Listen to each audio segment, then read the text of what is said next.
بسم اللہ الرحمن الرحیم۔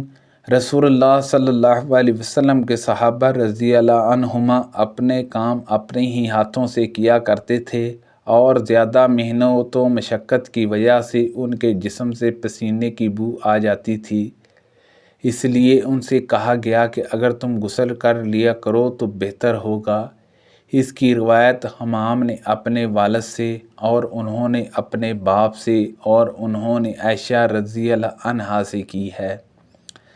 رسول اللہ صلی اللہ علیہ وسلم نے فرمایا، کسی انسان نے اس شخص سے بہتر روزی نہیں کھائی جو خود اپنے ہاتھوں سے کما کر کھاتا ہے۔ اللہ کے نبی داؤد علیہ السلام بھی اپنے ہاتھ سے کام کر کے روزی کھایا کرتے تھے۔ داؤد علیہ السلام صرف اپنے ہاتھ کی کمائی سے کھایا کرتے تھے۔ رسول اللہ صلی اللہ علیہ وسلم نے فرمایا، وہ شخص جو لکڑی کا گٹھا اپنی پیٹھ پر لاد کر لائے اس سے بہتر ہے جو کسی کے سامنے ہاتھ پھیلائے، چاہے وہ اسے کچھ دے دے یا نہ دے۔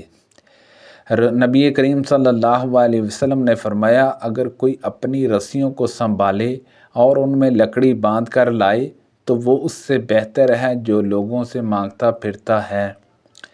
رسول اللہ صلی اللہ علیہ وسلم نے فرمایا، اللہ تعالیٰ ایسے شخص پر رحم کرے جو بیچتے وقت اور خریدتے وقت اور تقاضا کرتے وقت قاضی اور نرمی سے کام لیتا ہے۔ نبی کریم صلی اللہ علیہ وسلم نے فرمایا، تم سے پہلے گزشتہ امتوں کے کسی شخص کی روح کے پاس موت کے وقت فرشتے آئے اور پوچھا کہ تو نے کچھ اچھے کام بھی کیے ہیں؟ روح نے جواب دیا کہ میں اپنے نوکروں سے کہا کرتا تھا کہ وہ مالدار لوگوں کو جو ان کے مقروض ہوں موت دے دیا کریں اور ان پر سختی نہ کریں اور محتاجوں کو معاف کر دیا کریں۔ راوی نے بیان کیا کہ ان حضرت صلی اللہ علیہ وسلم نے فرمایا، پھر فرشتوں نے بھی ان سے درگزر کیا اور سختی نہیں کی۔ اور ابو مالک ربی سے اپنی روایت میں لفظ بیان کیے، میں کھاتے کماتے کے ساتھ اپنے حق لیتے وقت نرم معاملہ کرتا تھا اور تنگ حال مقروض کو مہلت دے دیتا تھا۔ اس کی مطابعت شعبہ نے کی ہے۔ ان سے عبد المالک نے اور ان سے ربی نے بیان کیا۔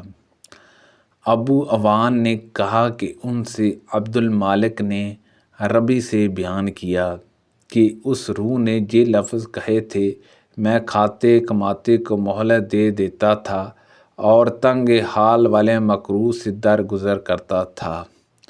اور نعیم بن ابی ہند نے بیان کیا ان سے ربی نے کہ روح نے یہ لفظ کہے تھے، میں کھاتے کماتے لوگوں کے جن پر میرا کوئی حق واجب ہوتا عذر قبول کر لیا کرتا تھا اور تنگ حال والے سے درگزر کر دیتا تھا۔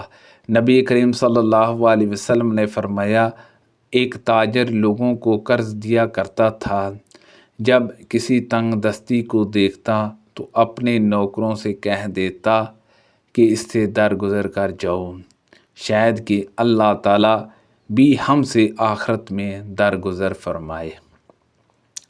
چنانچہ اللہ تعالیٰ نے اس کے مرنے کے بعد اس کو بخش دیا۔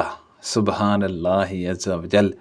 رسول اللہ صلی اللہ علیہ وسلم نے فرمایا، خریدنے اور بیچنے والوں کو اس وقت اختیار بھی ختم کر دینے کا ہے جب تک دونوں جدا نہ ہو، یا آپ نے معلم یکتراکہ کے بجائے حتیٰ یتفرقہ فرمایا۔